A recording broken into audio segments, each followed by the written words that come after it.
वज़ीर आज़म शहबाज शरीफ ने सऊदी अरब पर गुज़िश्ता रात होने वाले हमलों की शदीद मज़म्मत की है। एक बयान में वज़ीर आज़म शहबाज शरीफ का कहना था कि हमले सऊदी अरब की खुद मुख्तारी और इलाकाई सालमियत की खिलाफ वर्जी हैं। वाज़ेह किया कि पाकिस्तान सऊदी अरब की सलामती के लिए अपनी गैर मुतसलसल हिमायत का अदा करता है। शहबाज शरीफ का कहना था कि हमले खित्ते के अमन व इस्तेहकाम को मज़ीद नुकसान पहुँचा सकते हैं। पाकिस्तान मुश्किल की घड़ी में सऊदी अरब के साथ मुकम्मल यकजहती का इजहार करता है। वज़ीर आज़म शहबाज शरीफ ने सऊदी अरब पर गुज़िश्ता रात होने वाले हमलों की शदीद मज़म्मत की है।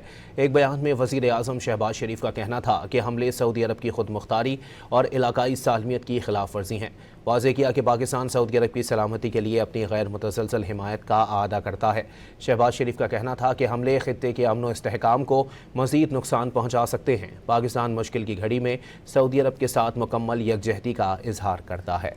वज़ीर आज़म शहबाज शरीफ ने सऊदी अरब पर गुज़िश्ता रात होने वाले हमलों की शदीद मज़म्मत की है।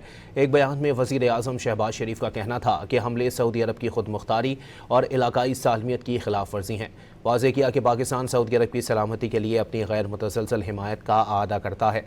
शहबाज शरीफ का कहना था कि हमले खित्ते के अमन व इस्तेहकाम को मज़ीद नुकसान पहुँचा सकते हैं। पाकिस्तान मुश्किल की घड़ी में सऊदी अरब के साथ मुकम्मल यकजहती का इजहार करता है।